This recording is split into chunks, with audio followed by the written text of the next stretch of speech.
then you blew it. That is the most absurd statement of the year. Nice. Nice. Oh, baby. I'm in my zone, I'm feeling it.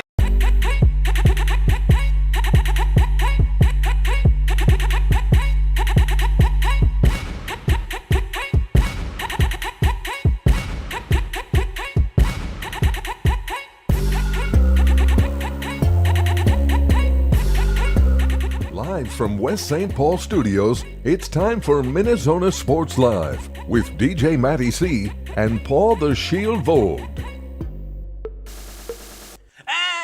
And this is MinneZona Sports Live. We are back. Yes, this is the 6-year anniversary show. Yes. Claps all around the whole Zonerverse. I'm going full Marvel on here, apparently, but that's okay. Without further ado, it is episode 269. Yes, we are back, ready to roll. So without further ado, you know who it is. I'm your host, DJ Matty C, a.k.a. Matt Callahan, a.k.a. Callie, a.k.a. Matty C, etc., etc., etc., and all the way in St. Cloud, Minnesota, at Granite City Studios, Paul Vogt, Shield. What is going on there, Shield? You know, as they say, the more things change, the more things stay the same, or some sort of way whatsoever. We started this show 6 years ago, and I'm still wearing the exact same thing from show number 1 because I am just nothing but a model of consistency altogether, and I just want to be able to keep things the way they are nowadays. And hard to believe that I still have this. Well, it's not hard to believe because, you know, it's a Case Keenum. This is not a Kirk Cousins Washington Redskins. Yes, no, it is Case Keenum. All right, can you see that? There it is. Like my microphone's blocking it, but they of course it is. Always in the way. They see the K. There you go. Okay, there it is. All right. That's yes, what you happens. did wear number 8. There you go. All right. I don't understand. Well, I wonder who had 7 at that time, I guess. It was actually retired. I believe Joe Theismann. That's right, Joe Theismann. I didn't think of that. That's on. Still don't have my Chicago Bears Case Keenum jersey. So, yeah. That's in the works. I hope. I hope. I'm sure as hell not buying it. So. Well, you never know. What can happen. Voldy, before we get into our festivities, we will be starting with the giveaway very shortly. Yes, we will. We have breaking news right before the show. Right before the show. There was some huge news. I was getting ready. All of a sudden, I got a text from actually Easy A. Easy A tuned in and he goes, "Hey, B-Flow." And I said, "What about him?" And he goes, "He's back." And I'm like, "What?" Yes, the Minnesota Vikings have brought back Brian Flores as defensive coordinator. They agreed to a new contract extension. I'm very happy about it, but I will temper my excitement just a titch in the event. They're still saying, listen, he's still up for the head coach. He's a candidate with the Steelers. Right. He's a candidate with the Ravens as of right now. He ain't going to the Commanders as DC. I don't even know why the hell they did. Yeah. I don't understand that one. But he won't be there if he doesn't get a head coaching job. He will be back with the Minnesota Vikings. Yes. B-Flow, my guy, is back. Hopefully. It's good news. So, Voldy, what are your thoughts? What do you got? No, this is huge. I mean, obviously still contingent on whether or not he gets a head coaching position, very similar to the way that, things were kind of up in the air for a hot second with Harbaugh and the Giants, but that's now solidified, and more on that coming up here later in the program. But no, this is huge. I think just based off of what we saw defensively last year, with the team. And obviously, there's still a few bumps in the road, a few hurdles to climb. But, bringing in a good amount of guys from the offseason into this year was the right stepping stone, and hopefully give it another year as well to hopefully, now that we've got everything kind of shored up and maybe work in a little bit more youth and skill on the defensive side, could pay dividends going in next season. It very well could. I'm sure the players are ecstatic as well.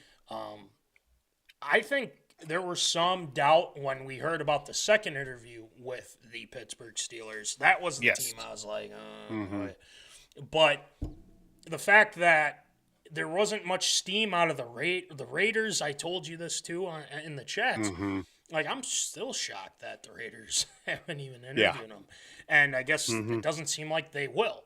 So, this is big. This is big. I thought he was coming back. I'm glad I was right about that. At least I have one good statement tonight.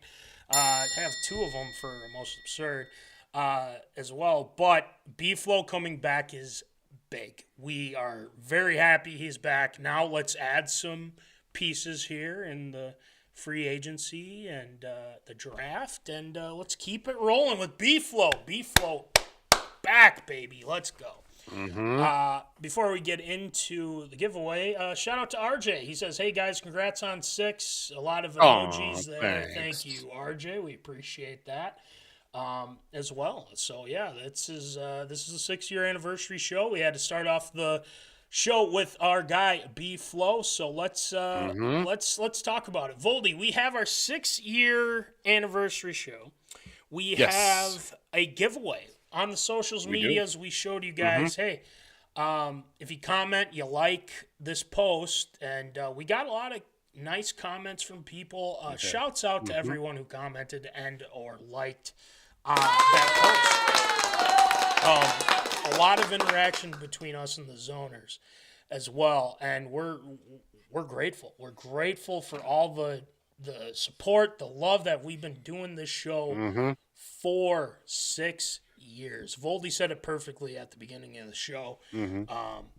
Like he said, he's wearing the same thing he wore the first show back when it was at Studio A in Granite Falls, where I was. And Voldy, you were still in Madison, if I'm not mistaken. No, we were in Aiken. We were up northern Minnesota. And we were still in our first apartment that we literally moved out of like 2 weeks later, which was hilarious because it was the coldest day of the year. It was Super Bowl weekend. We moved that Saturday, and then that Sunday we went to a Super Bowl party at a local establishment and had a hell of a time. But yeah, that's wild to think back on. 2 kids have been birthed since then. That's right. We moved a couple more times, and yeah, it's just it's been a wild 6-year ride so far. It has been a wild ride, and I think RJ's on to something. Hashtag National MinneZona Day. Hey, I'm all for it. If you want to get us started with that, man, you go right ahead. I want to see it happen. It'd be something. That'd be awesome. Hashtag National MinneZona Day. So, without further ado, I don't want to keep, because people are like, come on, get on with it already, right? So, whoever commented, whoever liked, we put you on the wheel. Whether it was Instagram, X, Facebook, we have that, have everybody on this wheel. So, let's get to the wheel. Let's show the wheel. That is not the wheel. What am I doing here? That is the wheel. Surprise. Hey. Little behind the scenes action, as you can see from our document. So we have a lot of names on here, a lot of names that have been considered, obviously, for our giveaway, and we have the merch ready to roll, man. I mean, it is it's going to be fun to see who gets it. And again, people are wondering how we do some of these, and it's like, this is how we do it. Like, I just click a button, and it picks the person who wins. So, I say without further ado, let's get it going. Who's winning some MinneZona merch? Let's go. All right, here we go. Here we Big go, spin. Jim. Big spin. Tony. Come on, come on, come on. Oh, Cassian! Yeah! Yes, Queen. Let's go. Yes. Claps out. Cassie, get some merch. I love it. We will be getting you that merch as soon as possible. Shouts out to Cassie. This is great. I'm so happy for Cassie. She showed us a lot of love on the social media post. Not only that, but we also added as well the photo of her at the Grand Canyon. Yes, the Grand Canyon. And we have MinneZona merch going at different places in the States. Who knows? It might go overseas at some point. We don't know. We also do, and I forgot to mention as well last night, we do have international presence as well to my cousin Dan Lampkin, who is in the Czech Republic. Yes. Love it. MinneZona watcher, big fan of that as well. When we had the Vold family reunion here over the summer in St. Cloud, I was lucky enough to give him the hookup with some MinneZona merch, and he is a big fan of the program. So, hey, we love it. We love it. Overseas, anywhere on this planet, if you're a fan of MinneZona, we appreciate everything. So, shouts out to Cassie for being our giveaway winner. We will get to you on some merch stuff that we can get to you, and we're looking forward to getting that set up. So, Voldy, tonight is a special night because each time we do our anniversary shows, we have the Zoney Awards. Now, the Zoney Awards are very special to us. yes. Best Minnesota team.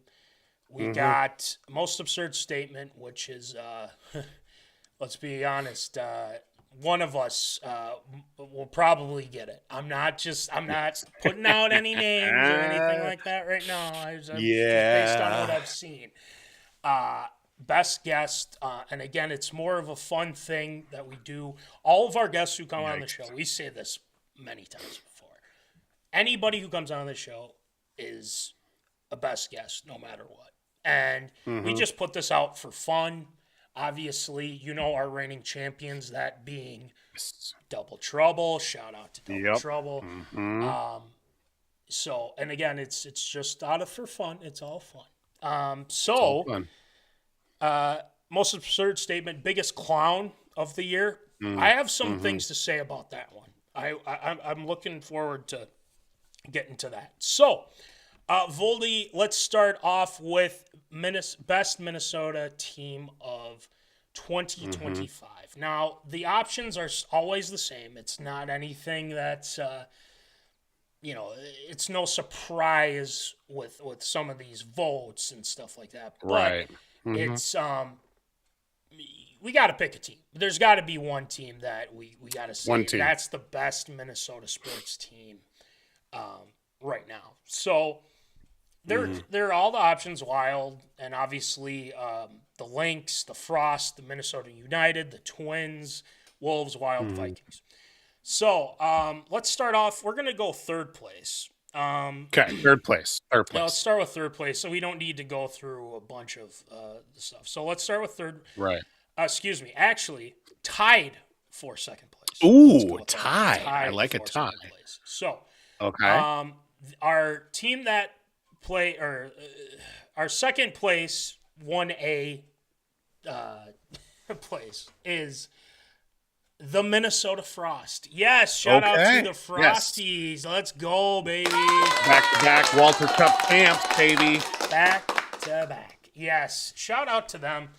I think you'd probably could make the argument that they were probably the best women's team for sure in Minnesota this year. And they did a hell of a job. I mean, they won the Walter Cup, like you just said, and they're going to be kicking butt again come next come up this year. So shout out to the Minnesota Frost. Our other second place team is the Minnesota Lynx. Yes, let's go. Shout out to the Lynx. Lynx had a great season. They were 34-10. They reached the WNBA semifinals, but injuries caught up with them. They just couldn't recover from all those injuries. Obviously, MVP getting hurt didn't help things, but they still had a very successful season because, well, Cheryl Reeve's the head coach. So shout out to Cheryl Reeve and the Lynx. Looking forward to this season coming up. But they placed second. So every time we do Zoney Awards, Voldy, I always have to ask you who you think won. So each time that we go through this, I'm going to say, okay, Voldy, what do you got? Voldy's going to make a guess. We go from there. So my guess, best team 2025. Now, of course, of all the candidates, we're going to go ahead and throw a couple guys out right off the bat here. We're going to throw the Minnesota Twins out right off there. Yeah. They're off the list, not even remotely close. I'm also going to throw out the Minnesota Vikings. No offense. I'm just taking them out there. No. So I'm gonna go with this guess. I'm gonna say that the 2025 best team in Minnesota was Minnesota Timberwolves. Hey! Oh, there you go. Wow. You had to wait a second there. Yeah. The pause for dramatic effect was real. That was. Yes, Holy the Minnesota cow. Wild are, or not the Wild, I'm sorry, the Timberwolves. Oh my gosh, I pulled the Steve Harvey. No. Zip, zippity, zip. Yep. The Minnesota Timberwolves had a great season. They were 49-33. They didn't have as good a record as they did the previous year when they went to the Western Conference Finals, but they reached the Western Conference Finals. They took on SG Flop and the Oklahoma City Thunder. Yes, I did say that. SG Flop. Hate it. I hate that. I know. I hate it. I don't like it. And it's... They deserve to win. Yeah. And, the Wolves are playing pretty well right now. They're doing just fine. They might win it again. Last year, it was the Frost. The Frost won our best Minnesota team last year. They did. And the Wolves have won this before, too, surprisingly as well. So we're feeling pretty good about that. Let's get to the zoners. I know I've been kind of, trying to get things figured out and whatnot. But let's see. RJ says, will you have a fantasy football listener league this season? Yes, we will, and we will see who will stay with and who will just be like, I'll give someone else a chance. So we will figure that out when we get closer. So we'll let you know. Love them, Wild, home of the Iowa Wild here as well. Yeah, shout out to you being in Iowa. Shout out to the Iowa Wild. We love it. Claps out, and then here we go. Here's Alex. Here's our guy. Congrats on 6 years. Also, if the Broncos win on Sunday, Sean Payton is the GOAT. We might have another absurd statement. Write it down. We're off to 2026, a hot start. I wish you could just shut your big yapper. Oh my God. What are you doing to us, Alex? Come on, dude. I love it. I can't stand him. I know he's probably doing this just to get me going. But you know what? It's fun. Yep. And that's what we like. Cassie says, Minnesota Sports Live. OMG, I am so excited. Thanks, guys. Yeah, Cass. Let's go. We're stoked. Can't wait. We'll talk, Cass. We'll get that squared away for you and get you some merch. And we've got plenty of it. So we'll get that to you. So that is best Minnesota sports team this year was the Minnesota Timberwolves. So claps out to the Timberwolves and every team too. Lynx worthy. Obviously the Frost I think are definitely worthy as well.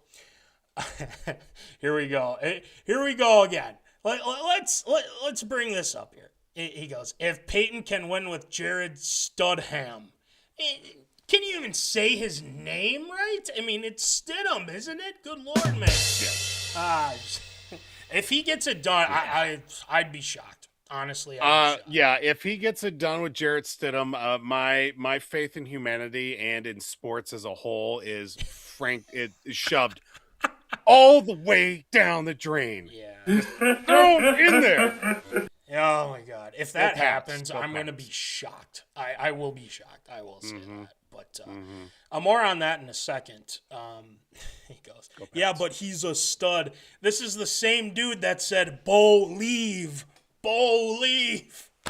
Well, I give shout out to Bo Nix though too. I mean, Yeah, that was a injury tough break sucks, for man. him. I mean, I feel for him. Crazy. I don't feel bad for Sean Payton though. Don't do it. No, I don't feel If bad Peyton for him can, at all. oh wait, no, he said this is Just had that one. yeah, but he's a stud. No, he isn't. Oh, good Lord. Anyway, let's move on because we'll get to talking about that in ARA tonight. By the way, so let's move on to our next one. Voldy, I forgot to do this, but Yes. something a little new this year. Something a little new this year that we're gonna do. Okay. This is our next one's going to be biggest sports clown, so get ready for Okay. that. But I wanted to do this before we started. Let's take care of that right now.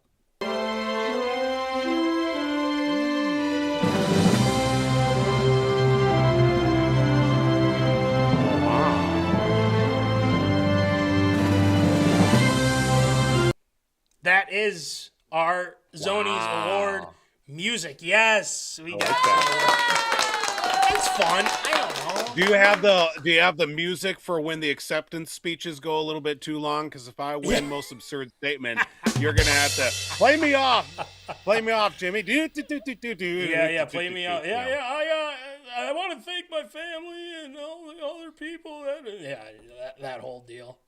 Oh God. So anyway, I wanted to throw that out there. We do have the awards and music. We'll do the drum roll too. I keep forgetting stuff. That's okay. So the biggest sports clowns of 2025. Now, what did this boil down to? Well, Voldy, we've talked a lot about these contestants. Let's talk about. Let's go with the first one, WNBA president Kathy Engelbert. Well, Kathy Engelbert completely has clowned the whole league in general. Let's be honest. Not just the Lynx, the whole league. The WNBA league. Crazy. So she's done a terrible job, and especially calling out MVP like that, even though MVP was right on a lot of things and was proven true as well. So she is on this list for that reason. Draymond Green has been a winner of this award as well. Many times. What happened last year with the Wolves and how he was acting and how he didn't get thrown out or suspended in any of those games when he bashed Naz Reid in the face as well, which is crazy in itself. I'm still saying when the Wolves win the championship, Draymond Green should get a ring. Yeah, I'm just saying, because he's been the catalyst to kind of get this, back-to-back Western Conference Finals thing really going here for the Wolves. Yeah, and Rudy can shove it right in his face too, so that'd be nice. Another one, Diana Russini. Look, Diana Russini has been very critical of the Minnesota Vikings and how they handled the J.J. McCarthy thing. The Aaron Rodgers thing before the season, trying to push that narrative that he was going to come here for sure. That was never the case. That was there was half truths in that. I will say there's a lot of half truths. Not saying the Vikings didn't entertain the thought, but she kept pushing that narrative. So that's why she's pushing here. and pushing. Yeah, and she still is, to be quite honest. Such Sean a hater. I don't get it. I know. I don't understand it, but that's what we got. Sean Payton. Look, I don't need to explain. I really don't need to explain. I mean, Alex, I don't need to explain to him either. But he said something like 2 weeks ago, and he was very rude to somebody. I mean, he's just an a-hole, man. Like, he's not a nice guy. So he's on this list. Jordan Hudson. Jordan Hudson, Voldy, you and I have said our things on her specifically. Honey. She has completely turned Bill Belichick into a different person. I mean, honestly, like, it's just crazy in itself. She just controls every aspect. She's very rude. So, so she's on here. Clowntonio Brown's been on every year. I mean, one of these years. But hey, he still found a way to get himself relevant. I mean, getting extradited from Abu Dhabi back to the States here for murder charges or attempted murder. I don't know. Just. I mean, how can you not say this guy's a clown? Like, I mean, seriously. I mean, it's insane to me. But he's on here, and then the one that is been on here for a little bit too is those damn Polads. Those damn Polads. Everyone knows why they're on this list, so let's go from there. All right. Anyway, let's start with our third place, like we will do. Third place. Third place is Clowntonio Brown. Yes, it was Clowntonio Brown. He gets third. He's been getting more votes each year. He's been getting more votes each year. There's a lot of things to say about this guy, and the fact is, I think he's going to win one year. I got a feeling. All right, so number 2. This one I thought would get more, but you know what? I think it's probably worthy if this happened. WNBA president Kathy Engelbert gets second. Really? Yes, second place. Wow. Place. Yes. I thought she'd get more votes, but at the same time too, there's a lot of factors. There's a lot of factors going in this. I don't want to reveal too much, but if you're wearing the New York Sky, like I said, if you are wearing the New York Skyline to a WNBA Finals game, and you guys understand why, and understand like, I'm going to wear the New York Skyline to this game. It's not favoring one side at all because the Lynx are taking on the New York Liberty. Yeah, that makes sense to me. Alex, Sean Payton is playing mind games. No, he's not. He's just an a-hole, man. Sean Payton saves puppies and helps out orphans. He's just misunderstood. No, he isn't. No, he didn't. No, he isn't. You tell me how it went with the Bounty Gate stuff. And I didn't know anything about it. You're full of it, bro. You're full of it. Just wondering if you guys were fans of Scott Fish or the Scott Fish. He has the largest fantasy football tournament for charity that I've been a part of for the last 3 seasons. No, I have not. Or the Scott Fish Bowl. No, I have not. So we'll have to take a look at that. So thanks for bringing that up. Look into that for sure. Anyway, so our first place. Now we got to do it the right way. Now. So let me get the drum roll, Voldy, and then you'll make your guess, and we'll go from there. So let's go. Okay. Voldy.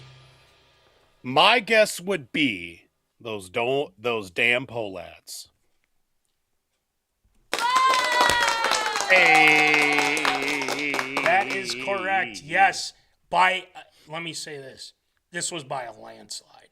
Those damn Polads get biggest clowns of the year. Look,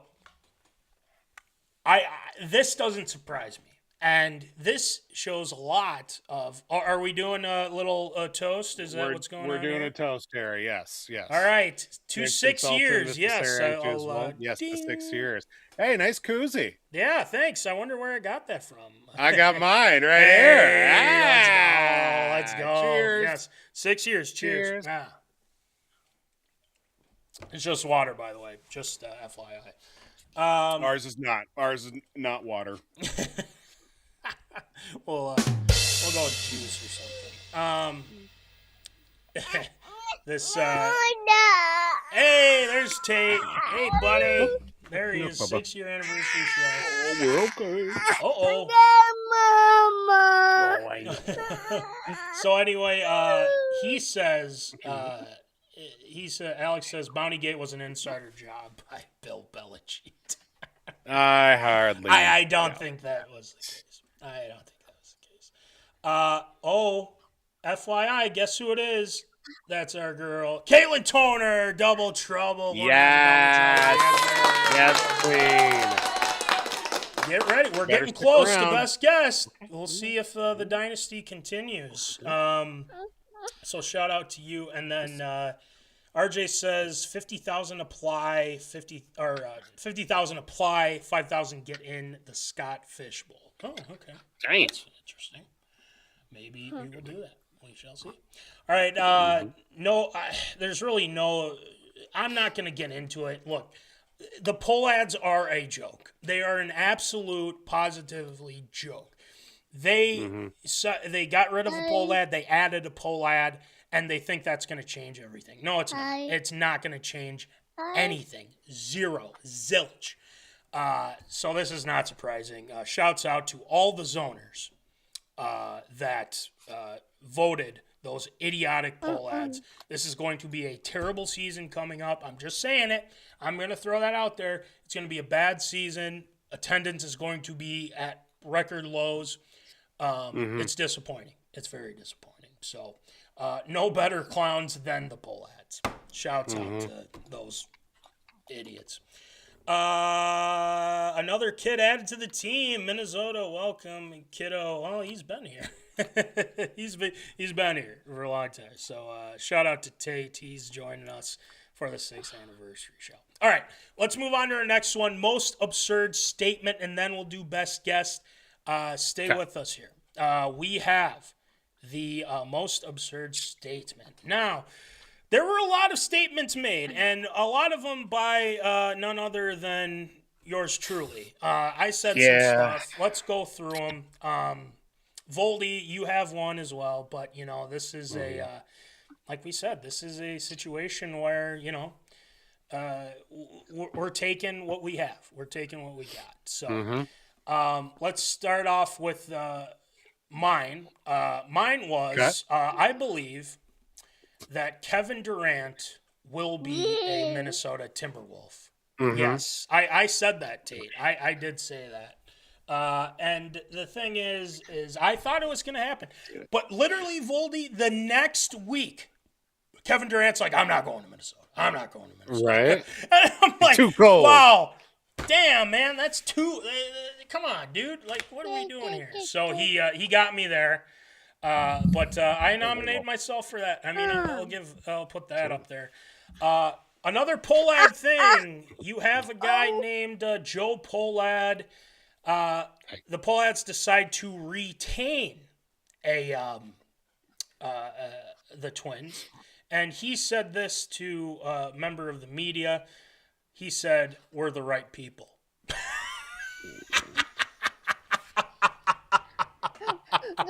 Oh my God. Oh. I mean, are they that delusional?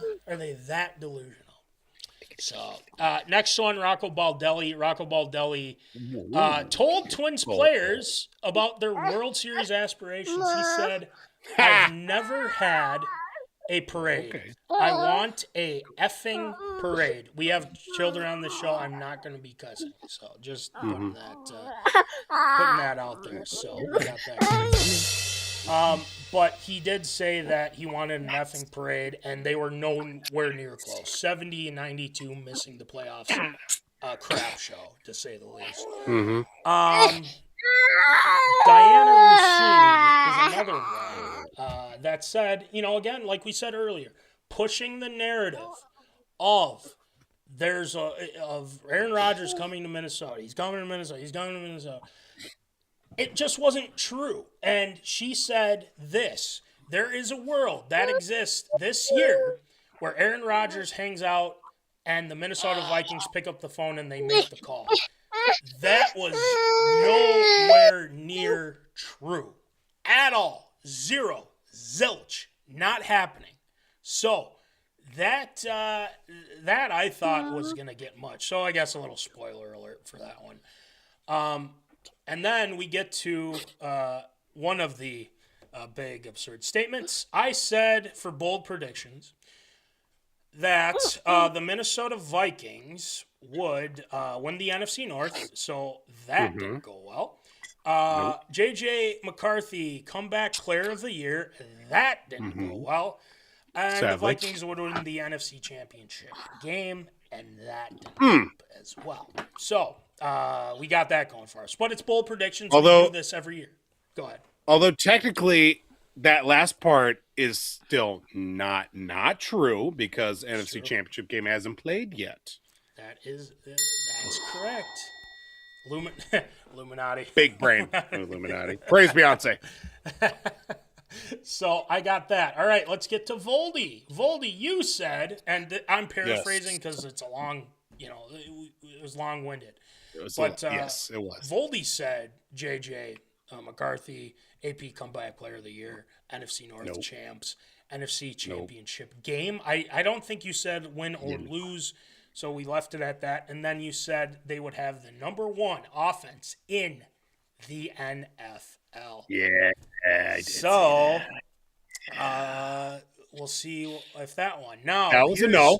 That was a Yeah, no. Yeah. that was a no. That happens. No But across Mikey the board. Ryan, our guy, Mikey. Mikey Ryan. Mikey. Shout out to Mikey. He said the Vikings will make the Super Bowl. J.J. McCarthy will be the youngest to win a Super Bowl. Ooh. Could that be true in a couple? I don't know. No. I'm just throwing that out. Who knows? But Mikey said that, and he also said that Harrison Smith would be the Super Bowl MVP. I kind of felt like the way that he went out with the Vikings, and who knows, he might come back if B flows back too. You never know.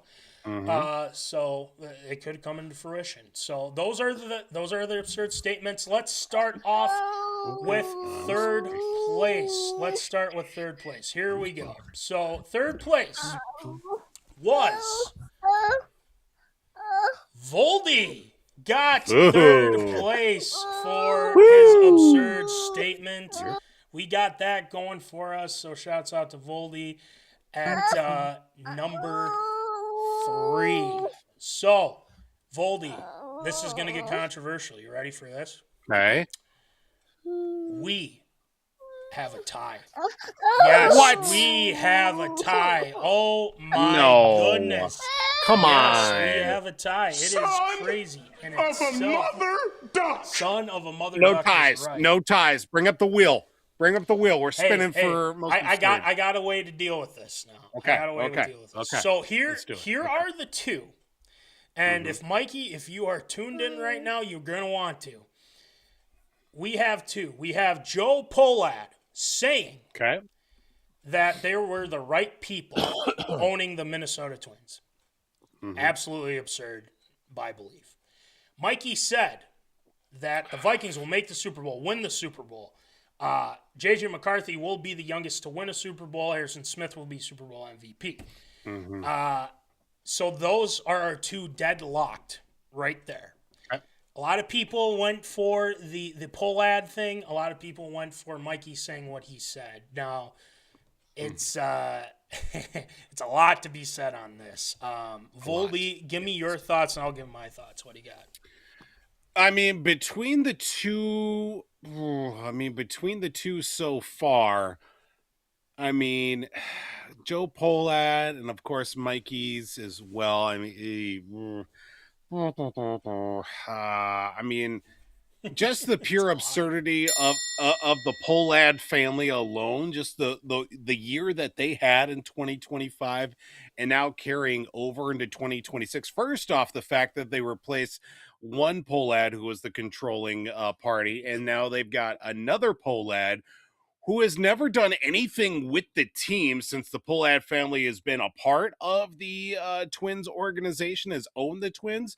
Just speaks volumes about how little they care about this franchise as well. So given my vote, I would say the Polads to Joe Polad for absurd statement. Oh, God. I gotta say Mikey's. We're deadlocked. We're deadlocked again. Deadlocked. I gotta say Mikey's Of just course. because, it's not happening. That's the main thing. And then you have the poll. I hate the poll ads as well. But let me tell you, Mikey's been trying to get this for years now. Years now. So, he literally says it just about every time he comes on the show. That is right. That is right. So let me give it to the zoners. Yes. You guys put out either the Joe Pollad statement or Mikey's statement. Now, I already have Alex's. He picked Mikey's. Okay, and then Jason. Oh no, of course, Jason is going to take that as well. Mentioning the Vikings and Super Bowl in the same sentence should be an absurd statement alone. Congratulations on 6 years. So I appreciate that, Jason. Low blow, but thank you. But at the same time, I think we'll have to leave it to like if we get another Pollad one or if we get another Mikey one, please just anybody, the next person that puts it out there. If it's a Pollad one, we'll give it one more. And if not, we'll go from there. So put it in the chat. We will let you know and go from there. But it's between Joe Pollad and Mikey Ryan. The Pollads probably never see this. So anyway, you're deserving of many appreciations. So we got that going for us. So the next chat that we get, we'll go from there. And we will move on.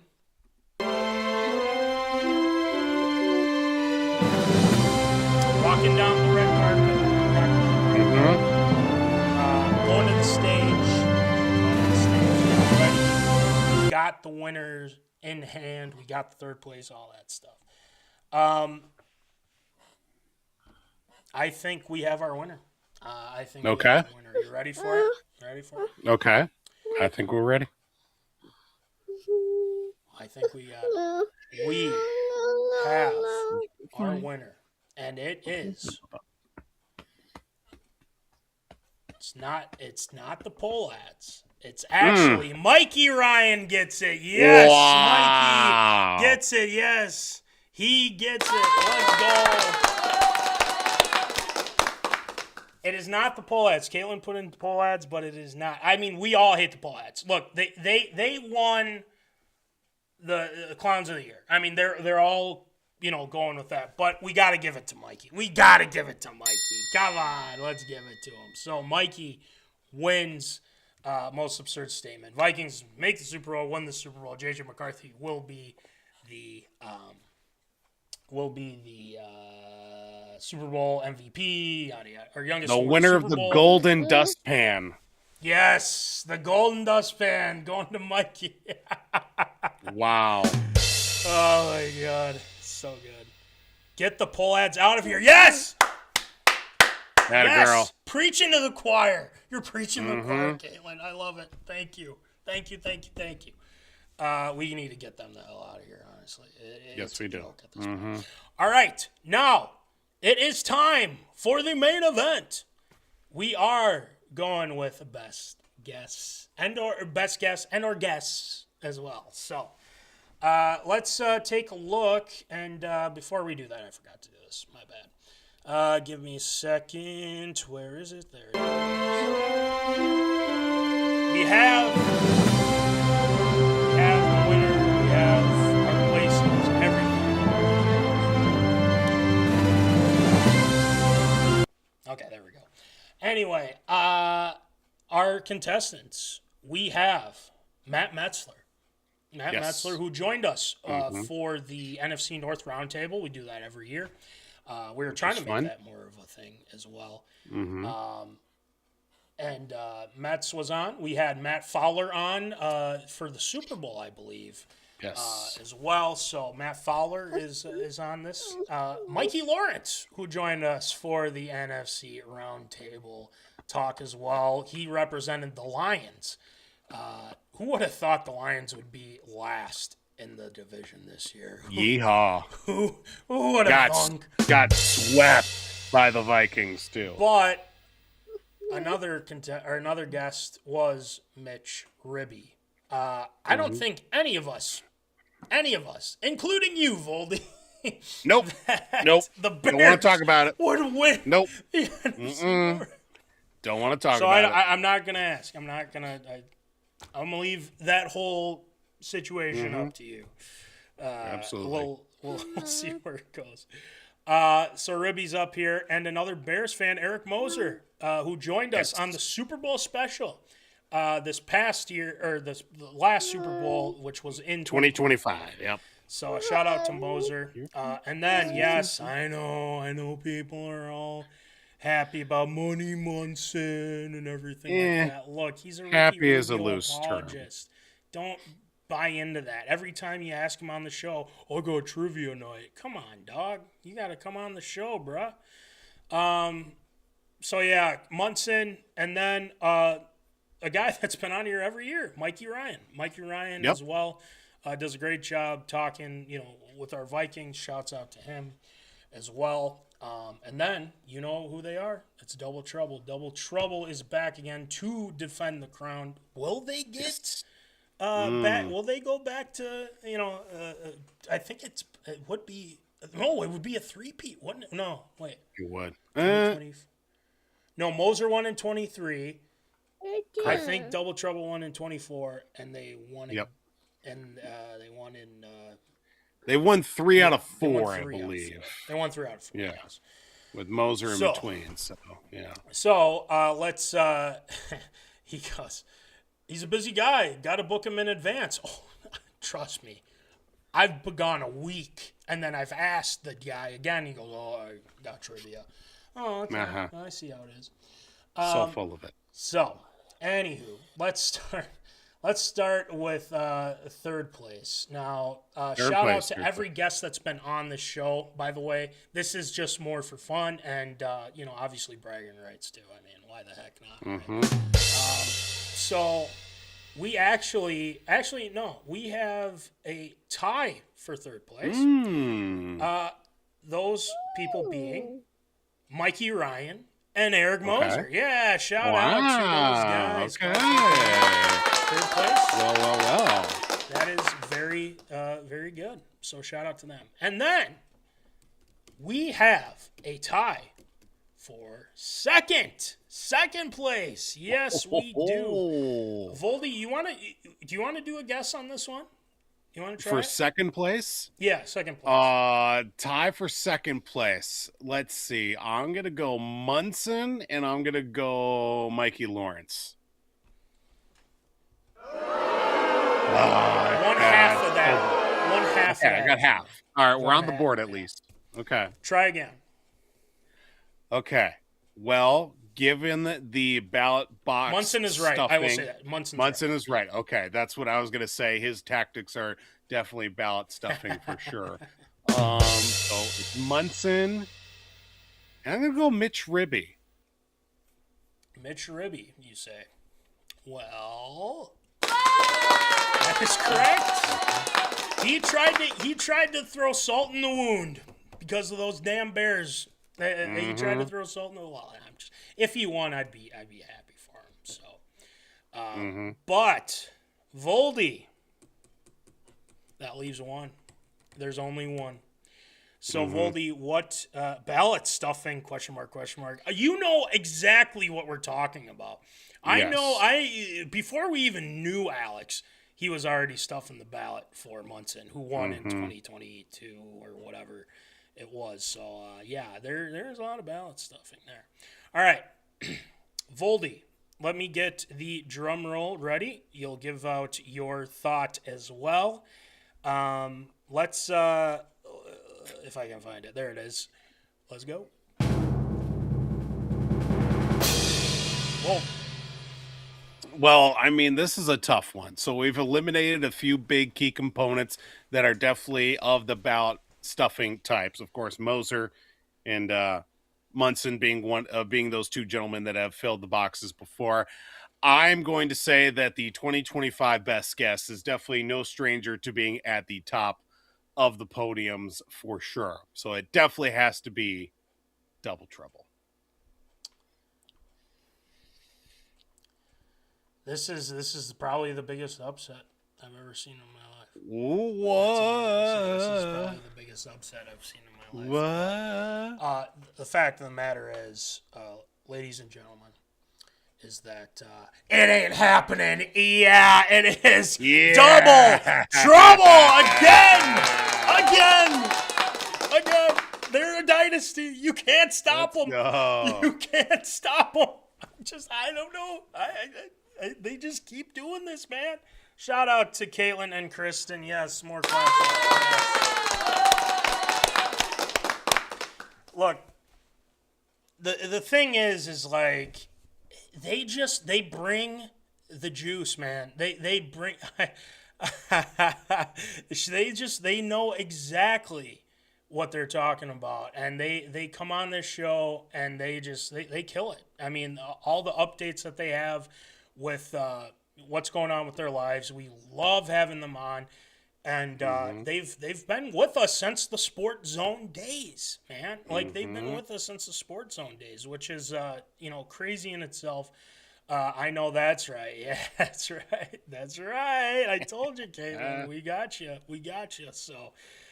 Shout out to Double Trouble. They are 4-time, not 3, but 4-time best guest champions.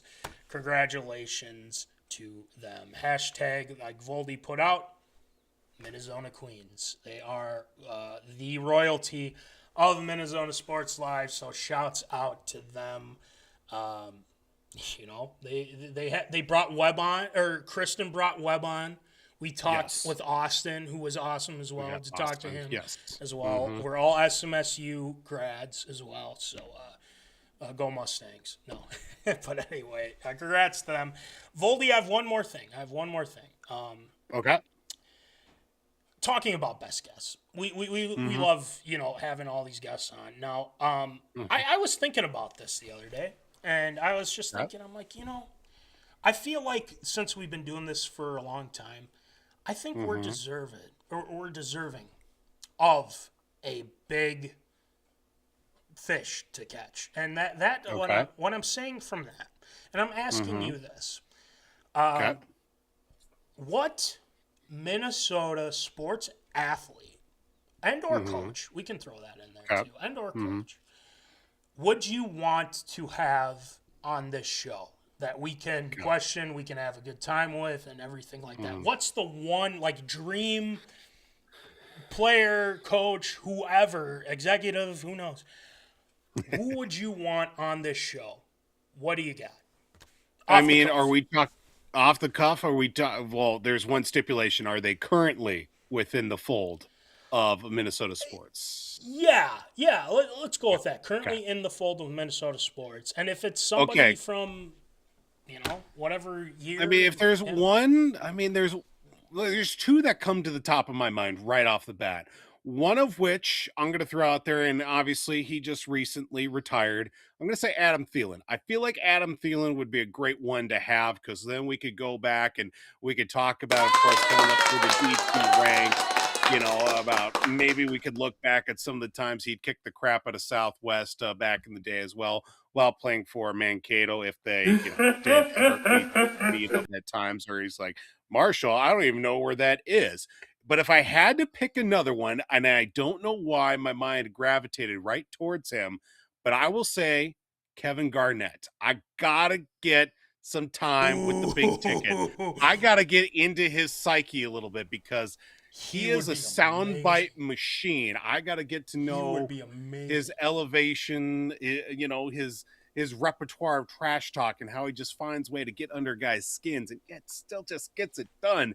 I mean, talking to KG is definitely on the bucket list, but I think I'd be so starstruck the whole time I wouldn't be able to say a thing. So I wouldn't either, to be quite honest. I mean, that would be huge. Caitlin's got one, and this is no surprise at all. Daddy O'Connell.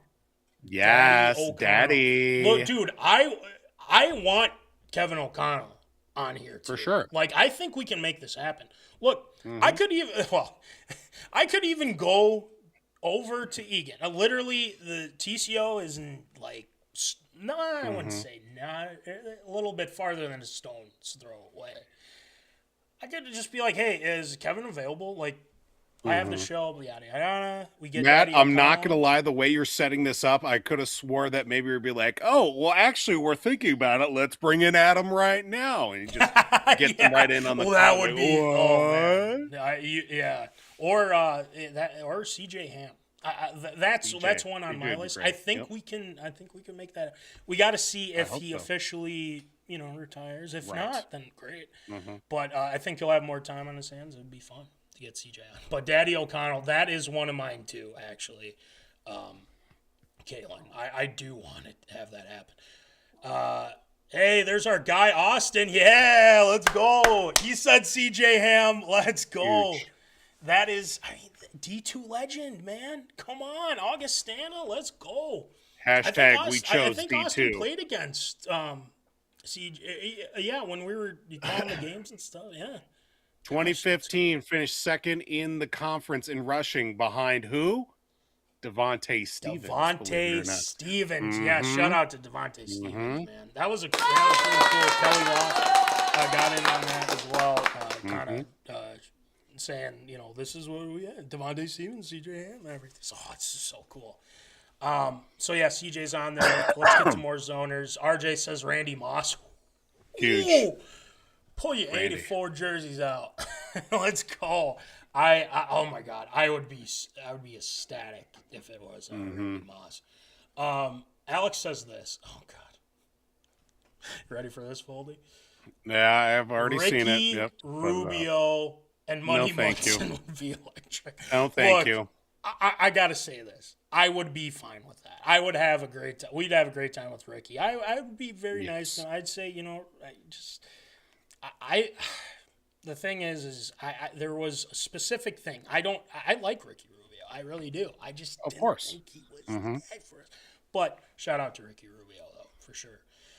Here's mine. And I've been thinking long and hard about this for a little bit since I thought about it. I think it was yesterday as we were getting this together. I look back a couple, 5-6 years ago, whatever it was. And I just had this thought in my head that the Vikings could go and, make a good move because they did this whole thing with trading Stephon Diggs. And I love Stephon Diggs. And I didn't want him to go. And guess what? I thought he wasn't going anywhere, and he did. Goes to Buffalo Bills. Well, the Vikings got some picks in return. And one of those picks was a first-round pick. And the Philadelphia Eagles made the biggest mistake ever. And they laughed about it. Spielman, Zimmer, all those guys. Kubiak was in on that Zoom call. This was the whole COVID stuff. I was going to say that was the COVID draft. Yeah. I think, ladies and gentlemen, if there is any way, any connections that we can find to get the guy, and the portrait's right behind me. It's right behind me. Yes, I was just going to say.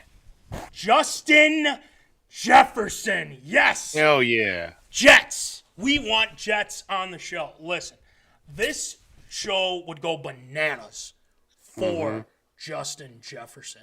I think it would probably be one of the most viewed videos here on the socials medias, on YouTube, anywhere. Getting Justin Jefferson on this show would be, I'd be shocked. I mean, the thing is like, I don't know what to ask him because he's so cool. He's just a great dude. And after everything he's been through this year, everything, For sure. still is a great person, a great teammate. Guys, zoners, let's band together. Let's try and go just get Justin Jefferson on MinneZona Sports Live. Let's make it happen. A couple honorable mentions. Kirk O'Chains. Yes. I think, would be amazing. Gotta have Kirk. I think he'd remember that time.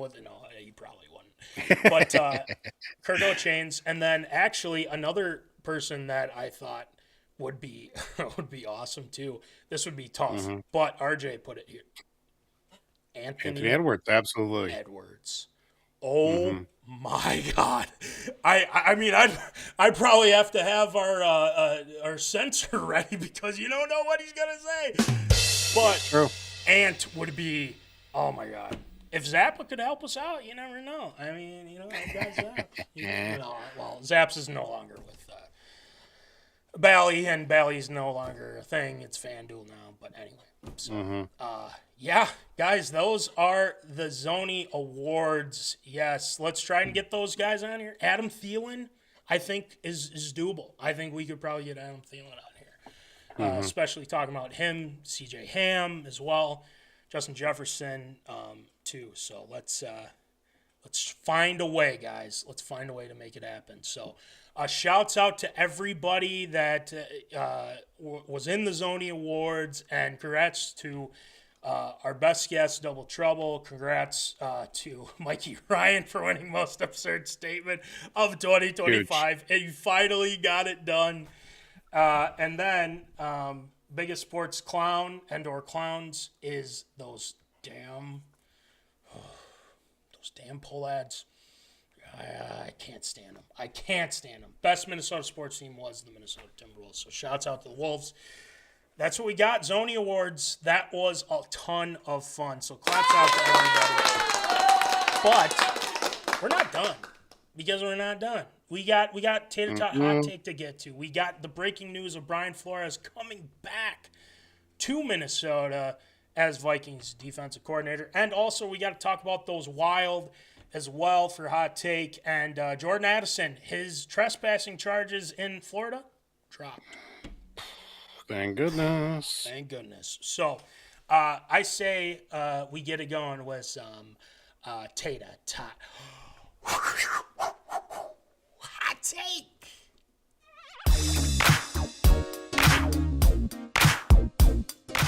Fresh out of the oven, it's Tater Tot Hot Take.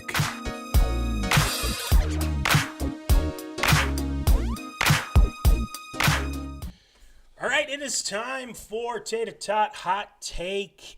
We start off tonight with the Minnesota Wild. Look, the Wild have been hit with an injury bug, and it's not going well for our Minnesota Wild in that regard. I mean, they won against the Maple Leafs like 2 days ago. Yesterday, lost to the, I think, Canadians, if I'm not mistaken. Correct, yep. So, you know, which begs the question, because they're missing not only Boldy, they are missing Boldy, they're missing Ack, Joel Eriksson, Ack, Marcus Johansson, Jonas Brodin as well. Not good. So the Wild are going to have to be without those guys for a little bit. Now, hopefully sooner rather than later, but you want to have it fully heal and so on and so forth. It's it sucks at this point, but where they're at right now is not bad. Now, I did have one of our zoners send us a message, and Voldy, you saw this one too. I want to shout out real quick, and I've known this guy for a long time, and he's one of my very good friends, and that's our guy, Danny Hofel. Danny Hofel, I've known Danny since, our St. Joe's days in elementary school. Oh, my God. Yeah. What a long, long time. Danny threw out a question, and this is what I want Voldy to answer as well, kind of going away from the injuries side of it. Danny asked this. He said, let's hear more about your thoughts on the Wild deadline moves. We need a center to get past Colorado. And I know Colorado's the team to beat right now. Voldy, what are you? I mean, are there some centers that you're looking at right now that the Wild could maybe go and bring in and obviously put the Wild in a much better spot? What do you got? I mean, there are definitely a few guys that come to mind. One guy that certainly does kind of fit the mold and at least is not too unfamiliar with Minnesota. It's Alex Tuck. I mean, Tuck was a guy that came up through the ranks in Minnesota. Obviously, he was a big, he was going to be a big prospect for us. Played for a little bit with the Wild, eventually got sent away, and he's got bounced around a little bit. He went to Vegas, ended up is currently in Buffalo. Buffalo's in a very tough situation right now Do they tank? Do they, sell the farm off? I mean, they've brought in a couple of guys and they've certainly picked up a few things along the way, but could certainly use maybe a little bit of something in return. I know that the Wild, coming off the initial high of the Quinn Hughes trade, of course, everything that was going on with Jesper Wallstedt as well, they've kind of come back down to reality a little bit. And obviously the injuries are starting to mount up. And like we talked about here with the forward situation, Boldy out, Johansson. I mean, even on the defensive side too, with Jonas Brodin, and you've got Joel Eriksson Ek out right now. It's a tough go right now for the Wild, at least field a decent enough team to stay fully healthy. And you would just hope that they would be able to, still find a way to compete. And it may take moving another guy or so to find this roster a little bit more suitable to their liking, because if we've seen anything from this year from Bill Guerin too, it's really about trying to get all the right pieces together to make a serious run, because right now we're kind of at a make or break situation with Bill Guerin, of course, riding off, of course, that big Quinn Hughes trade, and now with Team USA being put all together under Bill Guerin's watch too. So now we're starting to see a lot of those moves really start to pull forward, because it's only going to be sooner or later that a guy like Kirill Kaprizov, obviously he's locked up with a big contract, but just looking at some of the big numbers too, Kaprizov 59 points in 51 games. Matt Boldy's just over a point a game as well. Well, he's on the injured reserve right now.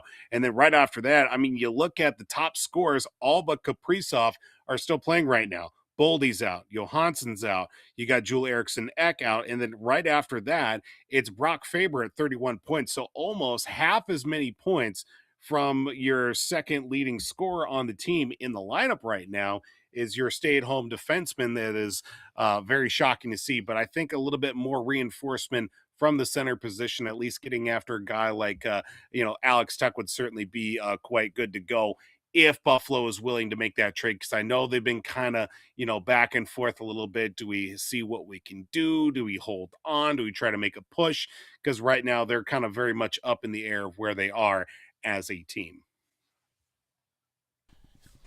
Yeah, I think anything that Bill Guerin can do at this point to add more, I think this is the time. I mean, this is absolutely the time, and they did it with Quinn Hughes, and they got that deal done. They were very aggressive to make sure that they got him, and now the question is they need a center.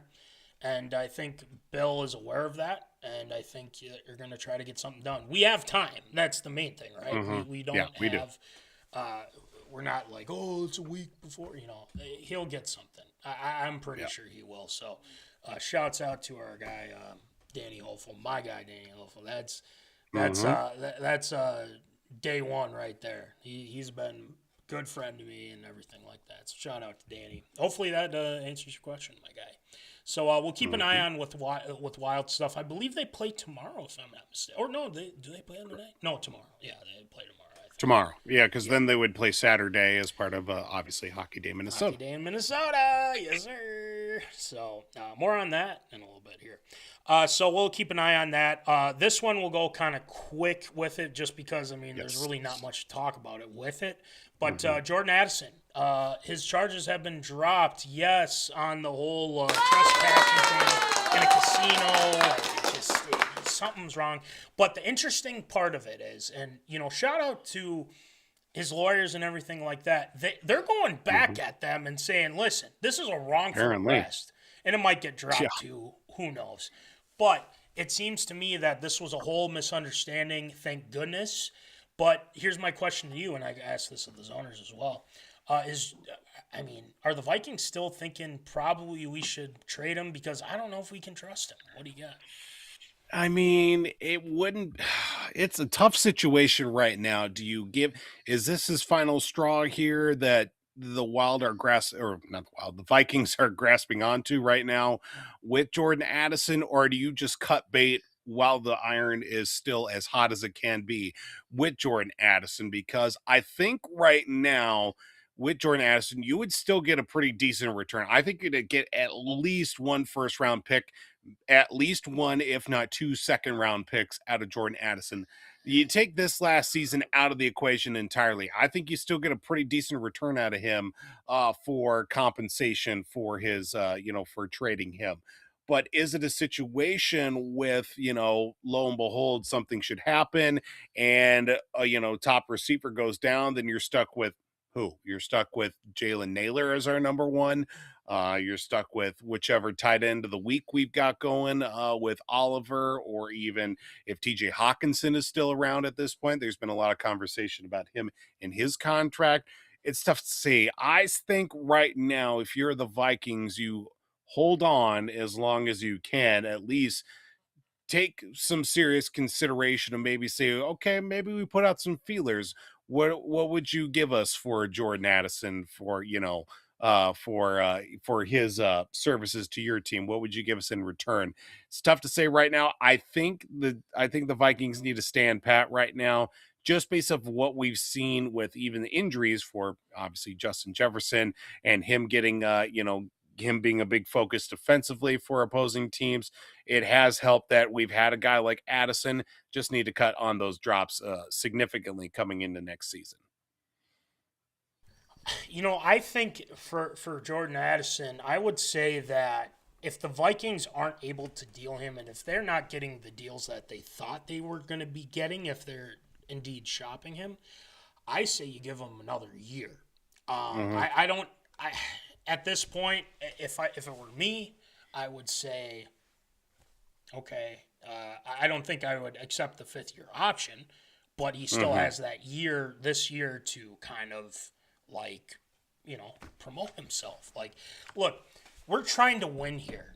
And the fact that the Vikings are saying, we want B-Flow back, I mean, we'll see what happens. It sounds like it's going to happen. B-Flow staying with Minnesota, but let's hope that it keeps going. But this team is trying to win now, and we know that. And they tried with the McCarthy thing. They miscalculated, and it bit them in the butt. That's how it goes. But I think you give it a year to say, okay, prove yourself, and go from there. And if you do that, maybe we will accept the 5th-year option or whatever else. So I think this is kind of you need to get your act together, or else some other teams aren't going to put up with this nonsense that you're dealing with. He's still a young guy. And I just think that some people aren't getting through to him. Justin Jefferson has tried to get through to him, but it just seems like sometimes he gets into this mindset of, I'm going to do whatever and, go fast in a 147 miles per hour down a highway at 3 a.m. Like, come on, dude. So seriously, it's good that the charges are dropped. I think they're entertaining it. The thing is, they have to get good compensation, like you were talking. Definitely. About. So we'll see what happens with Jordan Addison. I'd like him here. I really would. But, the drop's got to be – he's got to figure that out, man. Like, it's costed us. And, people like Steve McCarthy had a bunch of interceptions. Well, a lot of them have fell off somebody's hands, too. Naylor had one. Jordan Addison had, 2, I think. So, again, you eliminate those interceptions, we're talking about a whole different team. So, yeah. That's all I can really say about that. All right. That's going to do it for Tater Tot Hot Take this time around. ARA tonight is stacked. It is very much stacked. We're going to talk AFC, NFC championship game previews. Let's go. A lot good, well, a couple good matchups, I will say. And then the NFL hirings, everything in between. There's a lot to talk about with that, but we will pick one out of the hirings to say that's going to help a franchise or not. Chargers hire Mike McDaniel as OC in LA, so him and Harbaugh together, that'll be an interesting duo. Indiana caps the perfect season with the Natty. Yes, sir. We were right on that prediction, baby. Picking Indiana. The Canes had a great game, though. I mean, shouts out to them, too. The U, I'm going to say, is back. I'm going to say they're back, man. They're going to be good. They're going to be really good. I don't think this is the last time you're seeing them in the championship. I'll tell you that much. And then the last one, we got Andrew Jones and Carlos Beltran going to the Baseball Hall of Fame. So we'll quick talk about that. So I think it's time for some Absurd or Approved. It's time for everyone's favorite segment, Absurd or Approved.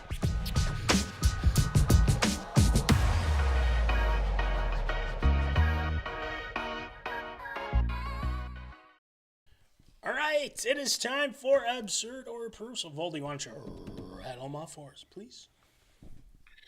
Well, the matchups have been set for Championship Sunday in the NFL. In the AFC, it will be the top-seeded Denver Broncos that will be taking on the number 2-seeded New England Patriots, followed by in the NFC Championship game with a divisional matchup, the top-seeded and home favorite, that being the Seattle Seahawks, against the 5-seeded and NFC West foe, Los Angeles Rams. Those 4 teams will be squaring up on Sunday, with only 2 of them heading to the big game, Super Bowl 60 in Santa Clara, coming up 2 weeks from Sunday. Of course, both these teams have very interesting routes to get to this point on the season as well. But of course, both teams have certainly had the rights to get to these championship games. But between these 4 teams, only 2 of them can go to the championship for the entire league, the Super Bowl, that is. Well, this is not really an absurd or approved question. Who's going to the Super Bowl out of these 2 contests coming up here on Sunday? Well, let's talk about last week for a second here. The Bears and Rams game, awesome game. Snow, elements, and everything like that was insane in itself.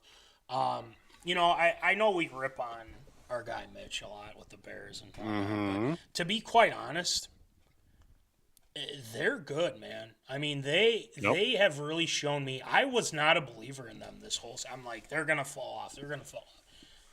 They fight, man. They really do. I don't like the whole Ben Johnson thing of ripping on people. Like, I know it's the Packers, and trust me, I like that sort of thing. But at the same time, it's just kind of like, okay, this is getting a little much, to be honest with you. But I got to give credit where credit's due. Their offense is going to be good for a while. Defensively, I think there's some holes there. I will say that. I think Brisker probably played his best game as a Bear, I feel like. The Williams throw was insane, but quite frankly, that could have been an absolute disaster.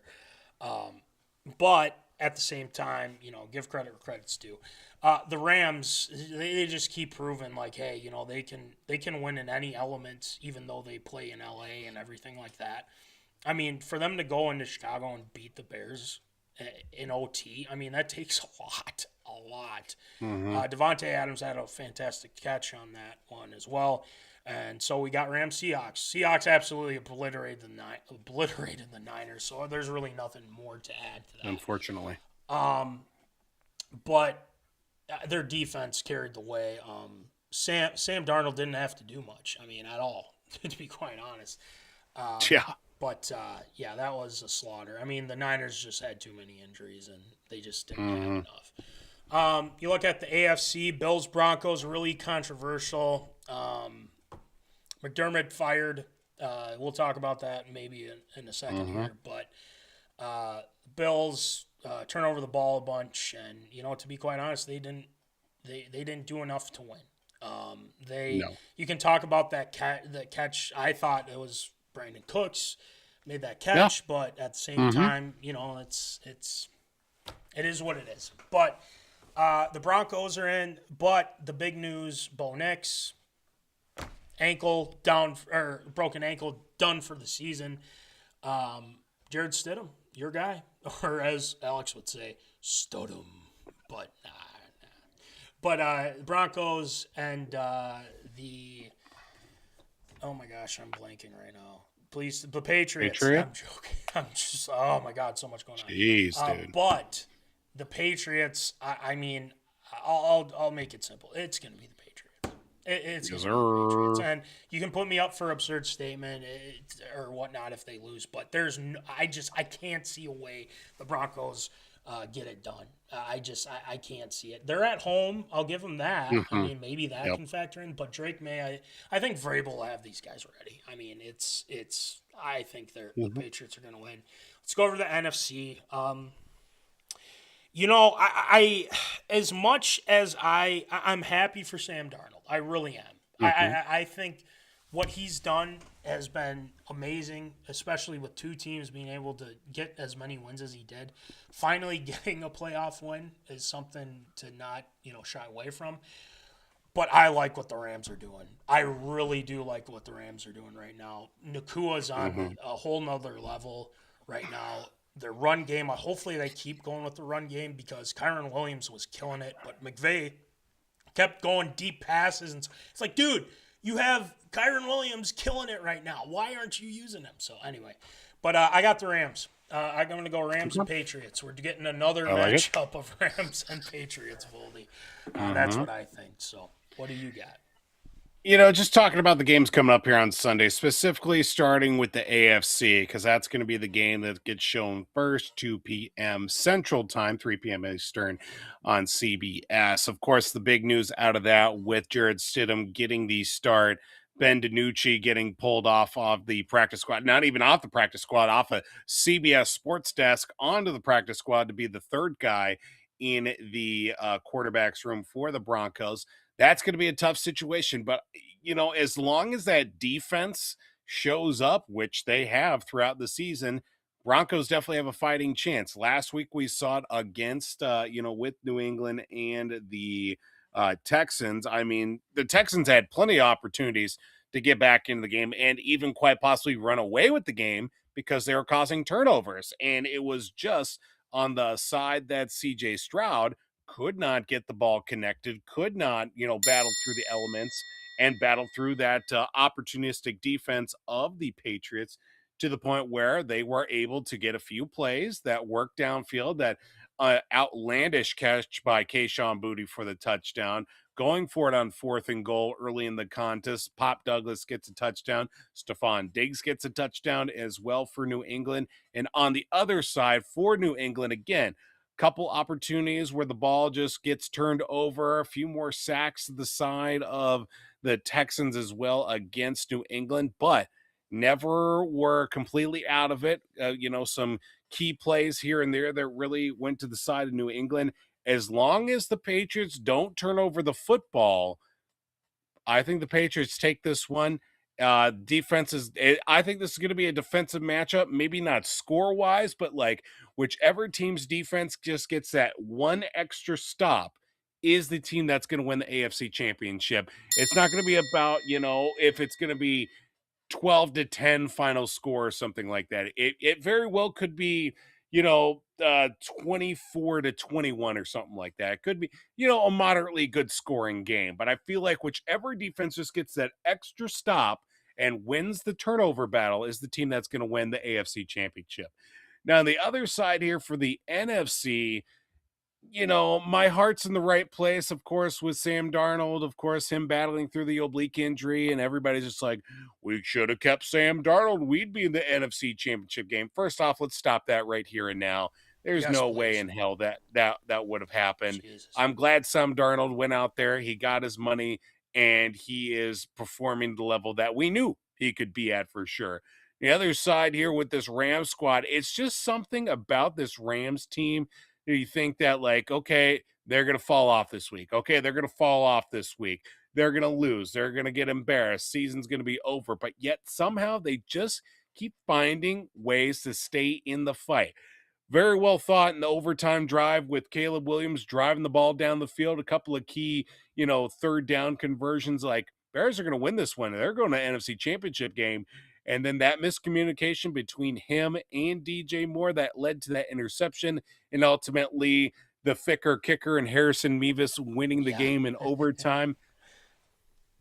I got to go with the Rams in this one. There's just something about this matchup-wise that I feel like is going to favor Los Angeles. I think it's going to be a great battle between LA's offense and the Seahawks defense, that's going to be something to watch as well, because you've got Matt Stafford, you've got this defense on the other side that is there's some notable playmakers as well, but just overall team defensively, they've definitely got enough to cause a little bit of havoc. So I think that'll be a good one. But I got Rams and I've got Patriots as well going to the Super Bowl again. And the one thing I'll add about that game too, the miscommunication. But the thing is, Caleb Williams is susceptible to interceptions.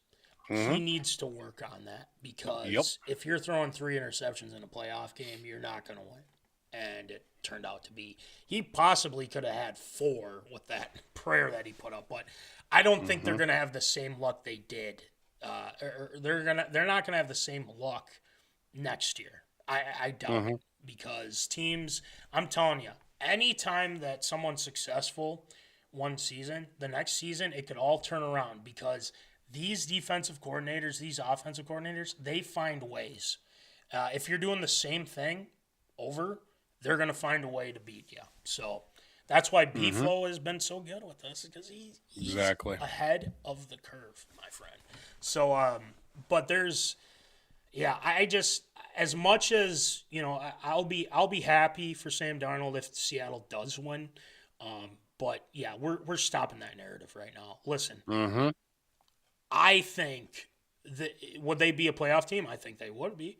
But here's the issue: is he going to get the yips? This isn't going to be an easy game by any stretch. This is going to be that same Rams team that he played in that playoff game, and he was seeing ghosts.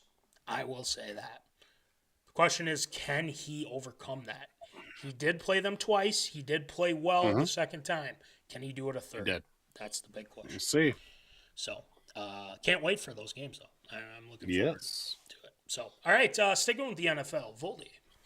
Yes, the world of the NFL saw a notable number of hirings and firings over the past week. We'll start on the positive side of things. New head coaches making their way to new destinations. The Miami Dolphins hired a former Green Bay Packers defensive coordinator, Jeff Hafley. Of course, him formerly being a head coach for the Boston College football team a number of years ago as well. He'll be the new man on the sidelines in South Beach. The New York Giants have made official with the hiring of John Harbaugh, of course, formerly with the Baltimore Ravens. The Atlanta Falcons also, with a little bit of assistance from former quarterback Matt Ryan, now in the front office as well, hired Kevin Stefanski, former Vikings coach, as their new head coach. And then there were also some rumblings, and if not fully solidified terms, that the Tennessee Titans are making Robert Saleh, formerly of the San Francisco 49ers, as their defensive coordinator and previously as head coach for the New York Jets, their new head coach as well.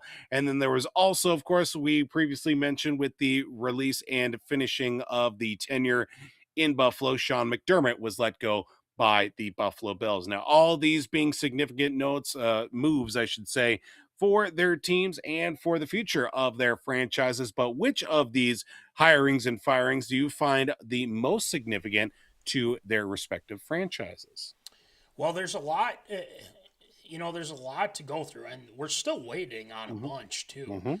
The one that for some reason, I look at this one and I'm just like, this might be really good for him. Is our guy, Kevin Stefanski. Kevin Stefanski, I feel like, and I know the whole Baker thing has been brought up recently, him not calling back. Yes. Look, it's Cleveland. What are you going to do?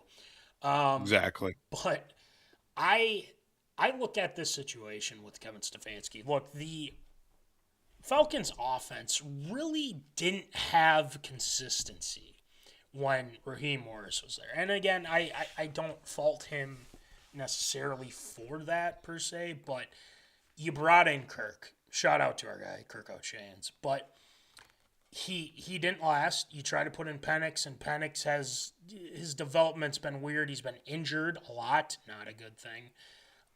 And you have a back in Bijan Robinson that has been amazing, to say the least. The question is, you need an offensive mind to really get that team going. And I think that is Kevin Stefanski. Look, Drake London's a good player. You may add some more guys like Kyle Pitts, apparently. I don't know if he's for sure thing. I think he's a free agent, if I'm not mistaken. So there's a lot to consider. But I think Kevin Stefanski, look, he was coach of the year twice. And the Browns were irrelevant. And he went through a bunch of quarterbacks. It's like, I know Stephen A. was on saying, like, there's something wrong with him because – there were 13 different quarterbacks. He couldn't get one of them to play well. It's like, do you realize what organization he was with? It was the Browns. Like, good Lord. Like, they almost lost Myles Garrett. Somehow they got him back because they were like, here's a boatload of money. But Kevin Stefanski, to me, in Atlanta, I think is a really good fit. I really do. I think this offense is going to be a lot better. I think Kevin's going to – I think they already hired an OC right away. I just saw it right before the show. So he's already getting his guys together. I think Matt Ryan, believes in what Kevin Stefanski can do. So I think that one. The other one I like is Harbaugh to the Giants. I think if you're going to get a hard-nosed guy that is going to demand a lot out of the players, and this is what New York's kind of been needing for a while. I know Daboll has had his moments, but he might even be with the Bills. So I'm going to say Stefanski. I'm going to throw it to our guy Stefanski. I think that was a really good hire by the Falcons. So, Voldy, what do you got?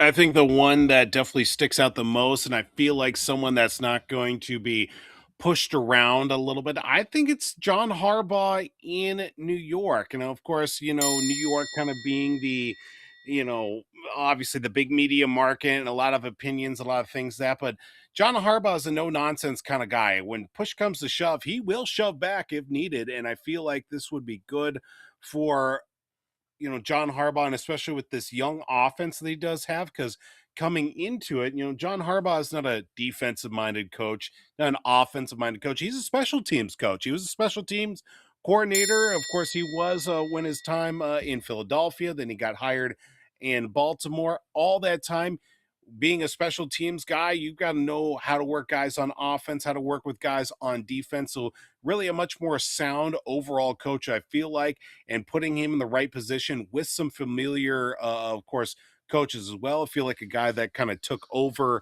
the interim position for the Giants at the time. Mike Kafka, former Vikings quarterback as well.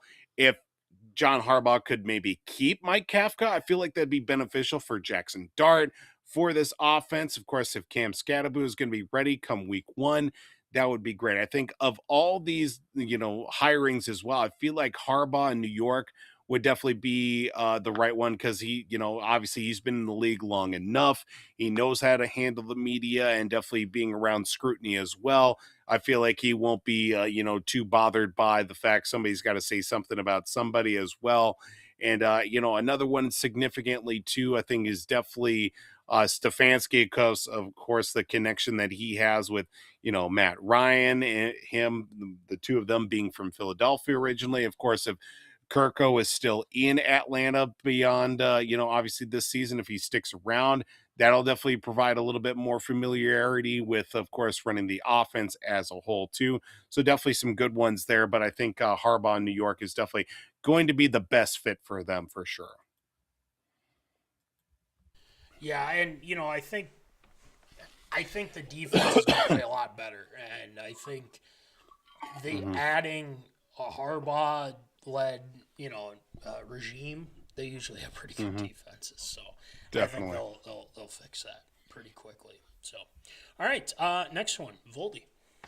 Well, in the, of course, hiring and firing scope of everything, at least a former head coach is back on a team, but will be returning to his roots as former Dolphins head coach Mike McDaniel, as he was let go in the previous week by the Dolphins, has been hired as the offensive coordinator for the Los Angeles Chargers under the helm of Jim Harbaugh. Now, of course, with McDaniel being a guy who's cut his teeth on the offensive side of the ball and being a play caller as well in his time will be tasked with, of course, revamping or at least picking things up in the department offensively with the Chargers that saw nothing but injuries this season to their offensive line, to some of their skill players, and of course that could not protect and keep healthy their quarterback in Justin Herbert. Now with, of course, the turnaround that's McDaniel had in Miami, of course, under the likes of Tua Tagovailoa, that slowly but surely petered off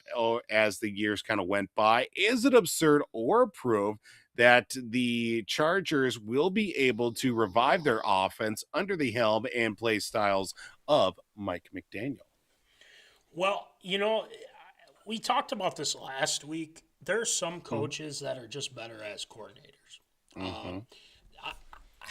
I don't want to put that McDaniel in that light because I think he'll still be at some point. He's going to be a head coach again, and I think he'll start somewhere where it's a little functional, whereas Dolphins, good Lord, dysfunctional as you know what. I think this is a great spot for him because I think Harbaugh's trying to find the consistency with this offense. Look, you have Justin Herbert. He's a very good quarterback. You got to have something, a scheme to have it more complementing him. He got beat to you-know-what against the Patriots. And, they got to figure out the offensive line. I think McDaniel's going to find ways to have this offense really show out. And I think with Herbert, I think Herbert needs to be a little bit more consistent. I think there are times where when he gets flustered, he just he's not the same. And I think if they're able to have a good offensive line and have a good scheme, I mean, the defense I'm not worried about just because it's Harbaugh, right? So I think he's going to be good. I think it's a good fit. He turned down the Browns head coaching job, which he wouldn't. But I think he will. I'm going to give it my stamp of approval. I think he's going to be able to revive a little bit of what they had. The question is whether or not he can get the offensive line that they need and Herbert to play with. So, stamp of approval. Right. Voldy, what do you got? I think it'll definitely be a really nice complementary piece and at least getting things going for the Chargers offense because, in the early goings when McDaniel was in Miami, I mean, that offense was high flying. You had Tyreek, Tua was fully healthy, and they were spinning the ball. They were putting up yards and putting up points left, right, and center. And you would think that with that would carry into, of course, with now another chance here for McDaniel to kind of, put some positive spin on his name. And you get a quarterback like, Justin Herbert, a little bit more fine tuning and a little bit more polished, if you will, than Tua. Of course, I would say maybe in the health side of things, a little bit more upright, if you will. They just got to be able to block is the thing. You get a fully healthy offensive line. And I think Justin Herbert will definitely be very competitive, maybe add a piece or two weaponry wise, or at least another year with some of the guys that they've got. I think they could definitely be in an improvement offensively. I think the offense for the Chargers will definitely take a step in the right direction. They just got to get healthy on that line. Agreed. I think it's the Chargers, they just been kind of sitting at this level, and they really haven't gone above. Or really, they're just they're in the playoffs and they're not. Like it's crazy, right? So they got to get above that. All right. Next one. Well, finishing off a wild season, to say the least, in college football. The College Football Playoff National Championship took place down in Miami Gardens in Florida, Hard Rock Stadium, that saw the Indiana Hoosiers, led by Heisman Trophy winner Mendoza, take home the national championship, 16-0 on the season. Fernando Mendoza, that is. I was going to say his brother's name, but I knew that wasn't right. But the Hoosiers took down the visiting but yet home team in the Miami Hurricanes by the score of 27-21, which came all the way down to the very, very end. A late interception from Carson Beck that ended up sealing the win for the likes of the Indiana Hoosiers. Now, with the respect, of course, both these teams being built up, of course, experience the side of the Hoosiers that had guys at 22, 23, 24 years old. Number of guys through the portal as well to the other side, while the Canes not short on any transfer guys, but also up in age at the same point. Is it absurd or approved with these two teams and these two programs? Will one of these teams, or maybe even both, reach the college football playoff next season? Ooh, that's a good question. Just the playoff. We're not talking national championship. Oh, just the playoff. Okay, Will they be one of 12 teams? Okay. I'm going to say both. I'm going to say both are going to make it. Look, they have finally built something at the University of Miami where they can actually be consistent. Cristobal, I think, has done a fantastic job. They've been able to get some 5-star recruits. Carson Beck coming over from Georgia and playing the way he did in this college football playoff showed me, hey, there's something there. I know he threw the pick to end the game. He misread the coverage. Right. It is what it is, but I think they're going to be back in it, man. I mean, that defense was no joke either. They presented a great challenge to Indiana. I think they did a great job. And Mendoza, going to Indiana here, I mean, Mendoza is insane, man. I mean, that dude is tough as nails. Dude got nailed on a read option play. And it should have been flagged and whatnot. Dude has a busted open lip, and he's just going at 100 miles an hour. This guy never gives up. And the fact that he willed that team, he made these just insane throws.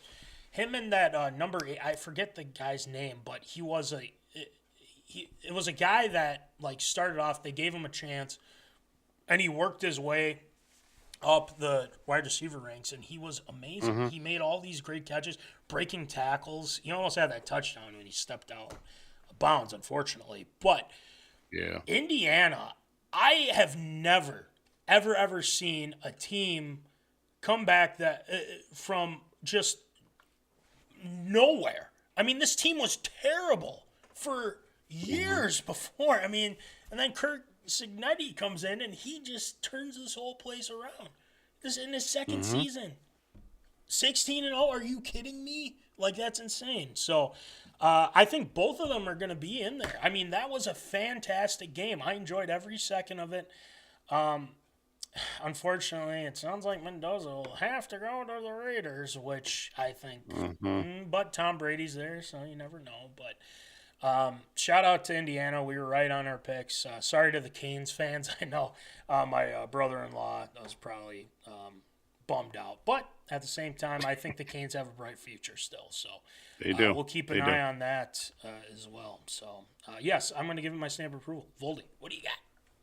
Yeah, I think just looking at the way these two programs, if there's one, if not both of these teams in the college football playoff next season, I would not be surprised. I think with what Signetti is doing in Indiana is definitely promising to see. Of course, you are going to lose a bunch of guys from, of course, them graduating, of course, going pro, and then you're going to lose some guys at the portal as well. But I feel like with now winning, that's going to bring some more guys in from the portal to at least be a complimentary enough to be as a part of the staff. Now, of course, with Miami, of course, now you kind of restore the roar a little bit there down in South Beach to at least generate a lot more interest and a lot more, excitement for the team too, to at least say, okay, we've got something going here. We've got some excitement that's going to happen.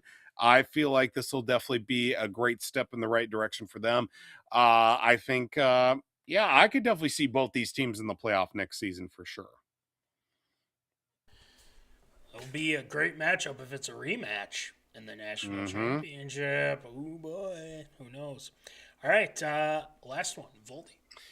And of course, it was announced as of yesterday that the Major League Baseball Hall of Fame, or I should say the Baseball Writers Association of America, elected new members to the Hall of Fame. Of course, earlier from the contemporary era ballot, Jeff Kent will be making his way to Cooperstown, but long awaited, as it will now be entering center field rosters, will be much more at depth, with Carlos Beltran and Andrew Jones being selected for induction.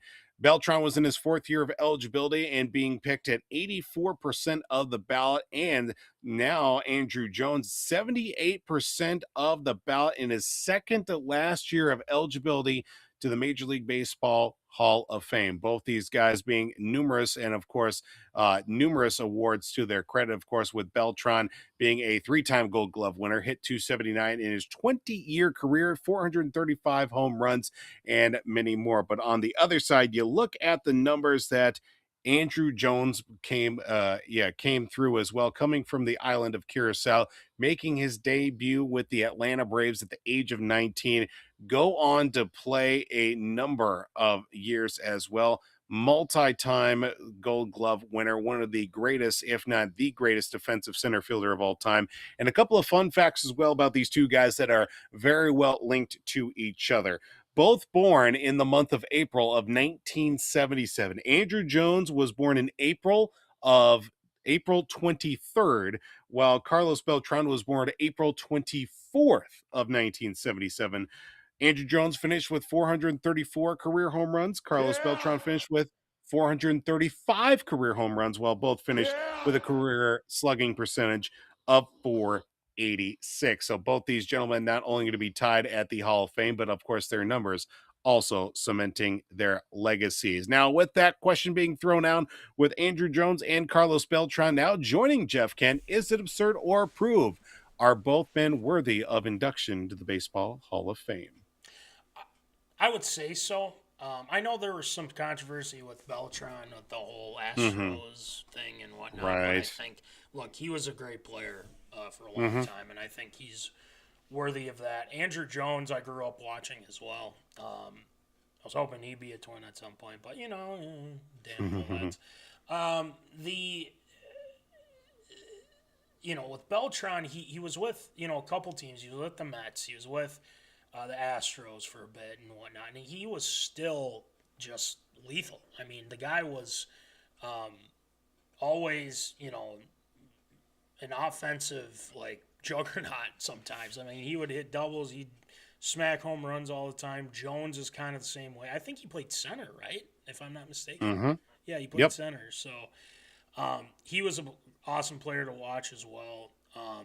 I would say they are worthy of induction. I know people kind of sit back and are like, well, what about the cheating thing and this and that and all the manage. It's like, look, you just got to move past that whole thing and just say, you know what? He was a great player at the time. Are they Hall of Fame numbers? Yes, they are. He didn't take any roids, did he, if I'm not mistaken? Or don't think so. No, I think it was no. Yeah, so I think he's worthy of it. So I'll give him my stamp of approval for both. I watched both of those guys played, and man, one of them was a Twins killer, and that was Beltran. So yeah, that's how it goes. So Voldy, what do you got? Very interested to see Carlos Beltran make his way into the Hall of Fame very early on in the ballot process for him. I mean, fourth year of eligibility, okay, maybe not overly that long, but the fact that it's taken Andrew Jones to his second to last year on the ballot, it's unfortunate it's taken it this long, but great to see now he has been validated. Of course, back in the day, of course, he was a guy that was as sure strong in the outfield as could be. I think the one knock that maybe towards the back end of his career was the fact that he really did bounce around from team to team. I mean, he was on the Yankees. He played for the Rangers. I mean, he played for so many teams that people often forgot about the fact that he started with the Braves as a whole. Of course, he homered twice in Game 1 of the World Series at the age of 19 in 1996. Believe it or not, the firstborn player from Curacao to join the Hall of Fame as well. Of course, him playing for the Netherlands during his time with the World Baseball Classic also. So I think that definitely cements his legacy. Of course, with I believe he finished 10 career Gold Gloves or something like that from center field. I mean, insane to think that even with those numbers is certainly the fact that it's taken this long is a bit of a injustice to say the least, but great to see as well. Of course, with Carlos Beltran, definitely a guy that kind of was on the cusp for a long time. Like, is he a great player? Is he just a really good player? But of course, winning a World Series in 2017 will certainly be something of note. He was in the running to be manager for the Astros during that whole, sign stealing fiasco as well, but then ultimately had to bow out of there. But definitely great to see, of course, with that group that did make it. Few other guys there on the list that just missed the cut for sure. Of course, 75% is the needed number as well to get in, but Chase Utley at 59, Andy Pettit at 48, Felix Hernandez at 46 was very interesting to see, but there's definitely a few guys here. Hopefully down the road we'll get their chance too, but both men very deserving of making their way to Cooperstown for sure.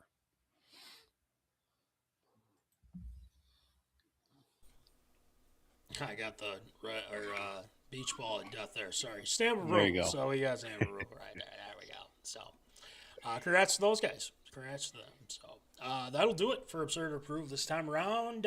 Shout out to Voldy. Great job as always. Speaking of shout outs, we got Shield shout outs to get to round things off. So let's get it going. Where's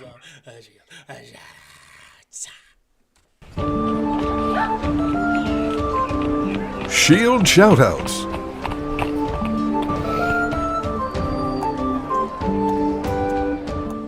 All right, it is time for Shield shoutouts. So Shield, who you shouting out tonight?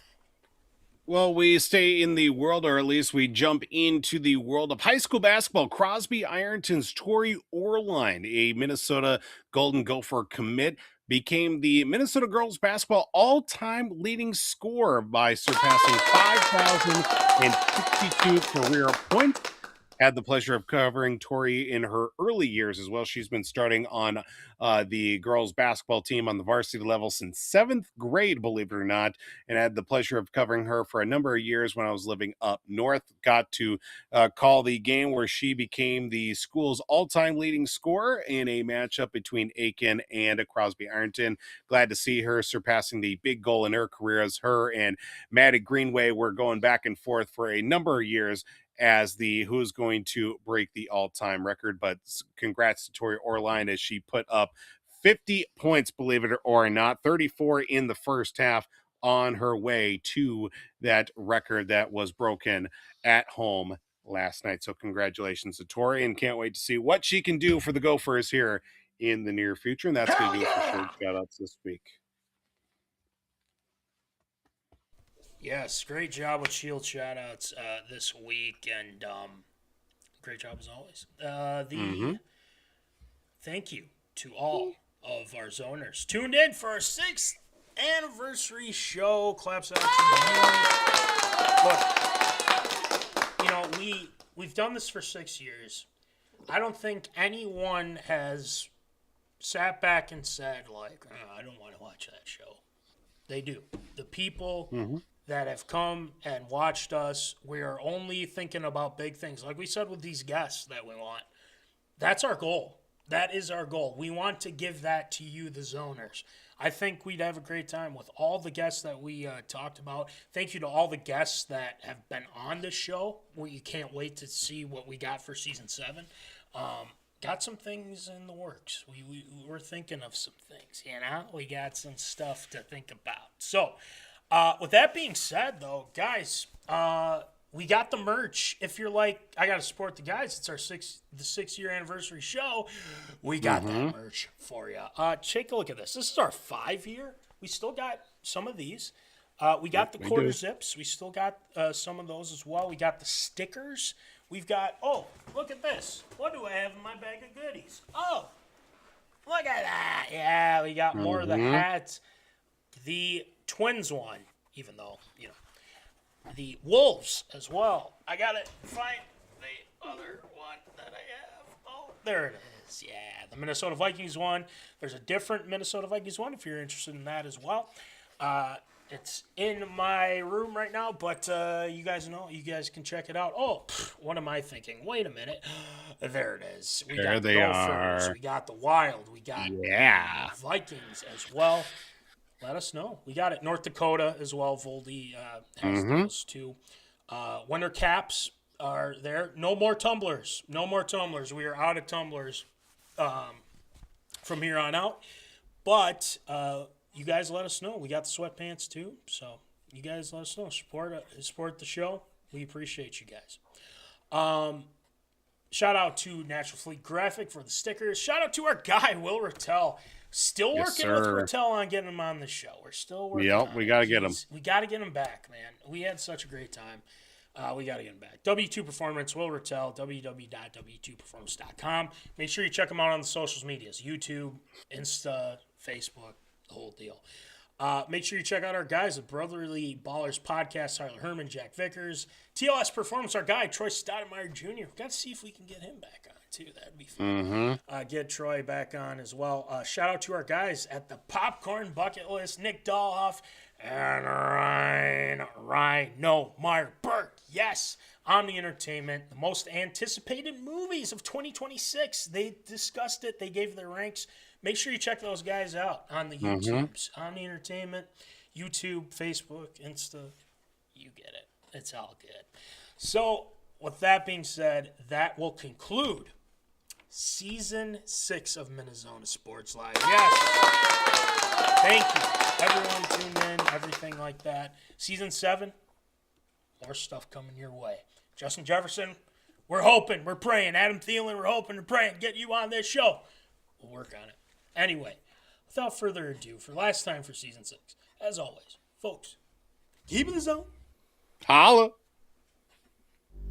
Thank you for watching MinneZona Sports Live. Join us Wednesdays at 7 p.m. for live show broadcast. And as Voldy likes to say, follow us on all the socials medias.